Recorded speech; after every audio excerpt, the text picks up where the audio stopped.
गुरुदेव इनका नाम खड़क सिंह है, इकलौनी जिला अलीगढ़ से आए हैं। आज इनकी नहीं समस्या खांसी कब की है।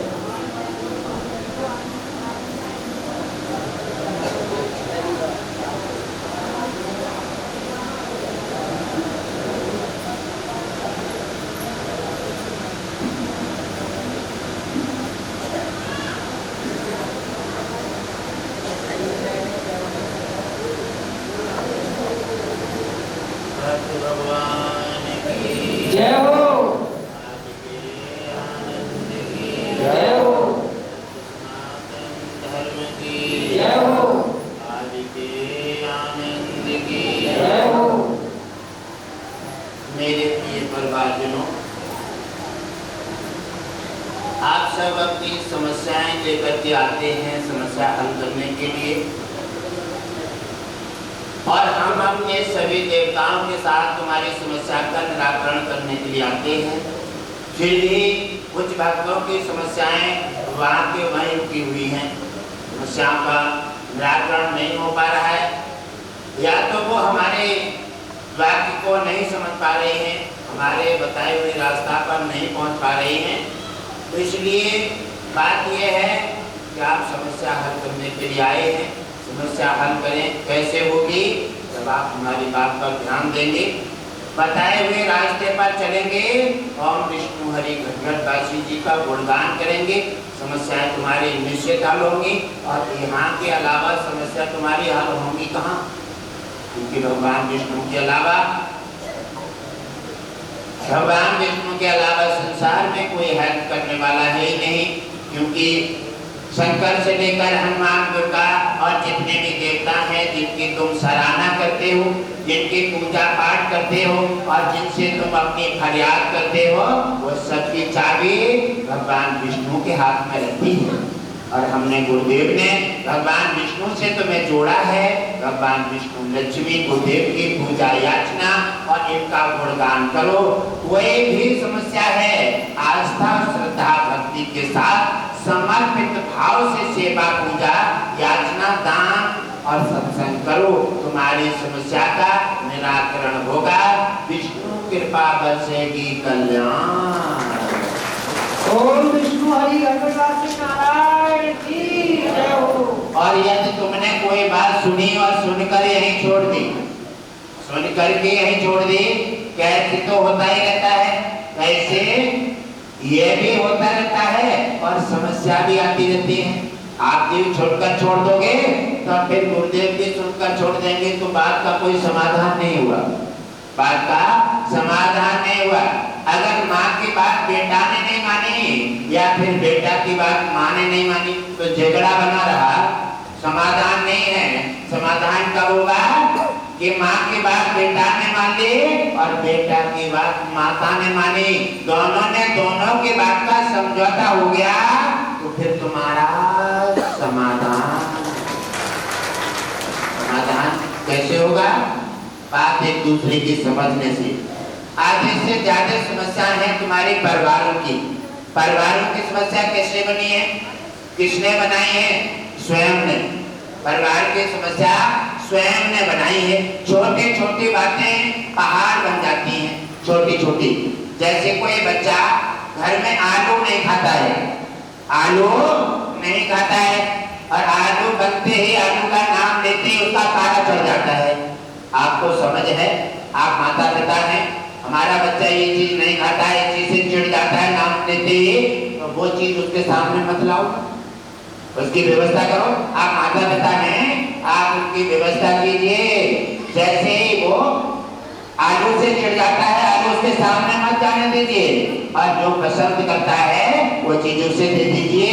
अगर वो पसंद की चीज खाएगा तो एक तो तुम्हें माता पिता से धन्यवाद देगा कि आज आपने हमारे पसंद की चीज बनाई है। दूसरी चीज एक और है कि उसके जीवन में लाभ होगा, क्योंकि मन से खाएगा तो शरीर में ब्लड बढ़ेगा, कैल्शियम बढ़ेगा और खुशहाल रहेगा। पूरे दिन जो काम करना है बड़ी संतुष्टि और खुशी के साथ काम करेगा। और खाना खाते समय अगर पारा चढ़ गया उसका, आलू नहीं खाता है और आलू देख करके उसका पारा चढ़ गया, तो जो काम करने को होगा और भी नहीं करेगा। कहेंगे कि जब हमारी गाड़ी को तेल नहीं है तो गाड़ी कहाँ से चलेगी। इसलिए आप माता पिता हैं, आप परिवार की समस्याएं स्वयं बना लेते हैं। आप ये मत सोचिए कि आप माता पिता हैं तो बच्चे को डांट करके समझा लेंगे, नहीं। कभी तो तुम्हारी डांट चल जाती है और कभी कभी उसकी गुस्सा चलेगी। दोनों की बात को समझिए। आप माता पिता हैं, डांट से काम न चलाइए। 2-3 जगह कहाँ कहाँ बच्चा का खाने का समय है, उस समय बच्चे को भरपूर प्रेम दीजिए। प्रेम से जो खाना चाहता है वो खिलाइए। खिलाने में, पहलाने में और पढ़ाने में कोई भी समझौता मत कीजिए। ये 3 जगह आप कोई भी बच्चे को परेशान मत कीजिए। खिलाने समय, पहलाने समय और पढ़ाते समय। ये 3 जीवन में तुम्हारे फर्ज हैं संतान के हित में जाने के लिए। अगर 3 जगह आप खड़े उतर गए, आपने तीनों जगह जिम्मेदारी निभा दी, तब बेटा में तुम्हारा योग बन जाएगा और परिवार में तुम्हारे में बाहर आ जाएगी, बाहर। और अगर आप तीनों जगह चुप गए, आप खाने के समय पे बच्चे को डांट रहे, आप उसकी बात नहीं समझ रहे हैं, आप बच्चा पढ़ने जा रहा है तो उसे काम बता रहे, ये बात गलत है। वो कुछ बनना चाहता है, तुम उसे बनने नहीं देते हो।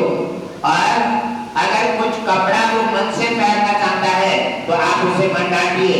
आप माता पिता हैं, आप अपना फर्ज निभाइए, आप अपना फर्ज निभाइए। माता पिता 3 जगह बच्चे की इच्छा पूर्ति करें। चौथी बात ये है, एक जगह बच्चे से कोई समझौता मत कीजिए।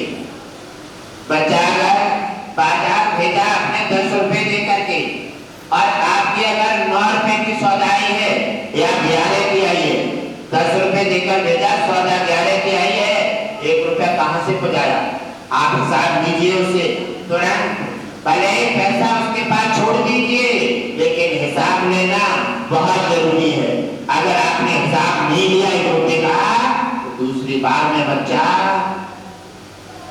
और समझ लेगा कि माता पिता मेरे से हिसाब लेते नहीं है, वो अपने रास्ता बदल देगा, तुम्हारा पैसा का दुरुपयोग करेगा, आपका खर्चा अनाप शनाप करेगा, वो फिर शराबी जुहारी हो जाएगा, तुम्हारी बजट विकास के लड़िया कीचड़ में फंस जाएगी।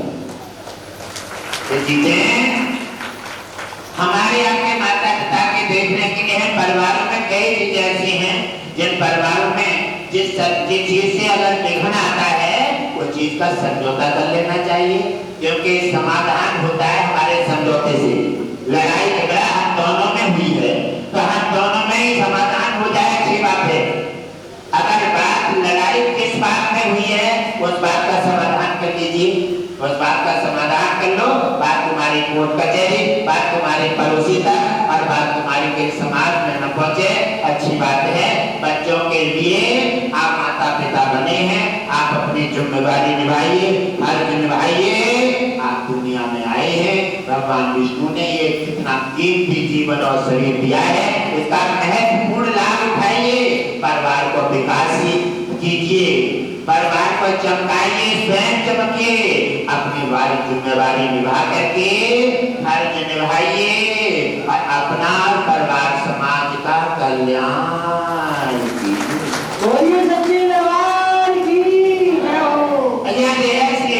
हमारे परिवारों में करा जाती हैं तो हमारे परिवारों की लड़ाई झगड़ा स्वयं समाप्त हो जाएगा।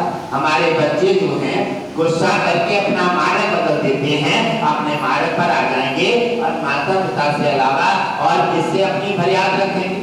अगर वो अपनी कोई कुछ मांगना चाहते हैं, कुछ कहना चाहते हैं तो आखिर किससे कहेंगे। आप उन्हें अगर डांटेंगे, उन्हें फटकारेंगे, उनकी बात पहले सुन लीजिए। बच्चा कोई बात कहना चाहता है, पहले आप उसकी राजधानी में सुनिए। आप ये नहीं बात कहने को शुरुआ और आप उस पर टूट गए, ये बात गलत। आप उसकी बात पहले सुनिए, क्या कहना चाहता है। हो सकता है कि उसकी बात में कोई उसकी भलाई और तुम्हारी दोनों की हो, उसकी बात पहले सुनिए और सुनने के बाद बात को तराजू में लगाइए, और तराजू में लगाने के बाद बच्चे के और अपने दोनों के हित की बात समझ करके उसका उचित न्याय दीजिए। इससे तुम्हारा और परिवार का, बच्चे का, सबका भविष्य बनेगा और तुम्हारा समाज और देश का होगा कल्याण। ओम विष्णु हरि घटवासी नारायण की जय हो। कल्याण कैसे होगा? हाथ दोनों उठाने से, हाथ दोनों उठाने से, हाथ दोनों खड़े करें, हाथ दोनों उठाने से होगा कल्याण। एक हाथ उठाया, गुरुदेव ने बताया है, एक हाथ उठाने से सत्संग में, दरबार में एक ही देवता प्रसन्न होता है। क्या? अगर एक हाथ उठाया तो विष्णु जी प्रसन्न हैं और दूसरा नहीं उठाया तो लक्ष्मी प्रसन्न नहीं है, क्योंकि ये दोनों हाथ विष्णु लक्ष्मी के हैं। और एक अगर उठाया, एक प्रसन्न हुआ तो आनंद नहीं आएगा। क्यों? कि पैसा अगर लक्ष्मी नारायण रह गई तो पैसा के बिना तुम्हारा कोई काम काज नहीं चलेगा। चलेगा क्या? पैसा के बिना किसी का काम चल जाएगा? हाँ? क्यों नहीं चलेगा? चला के देखो। साधु संत जंगल में चले जाते हैं और उन्हें कोई पैसे की आवश्यकता नहीं होती, क्योंकि आप पैसे के अधीन हो गए। आपकी आदतों ने तुम्हें पकड़ लिया है। आपको अगर मटर पनीर चाहिए तो चाहिए, चाहे उधार लाए, चाहे कर्जा से लाए, चाहे दलाली से लाए, चाहे कैसे भी लाए। ये क्या खाने की जरूरत है? क्या खाने की जरूरत है?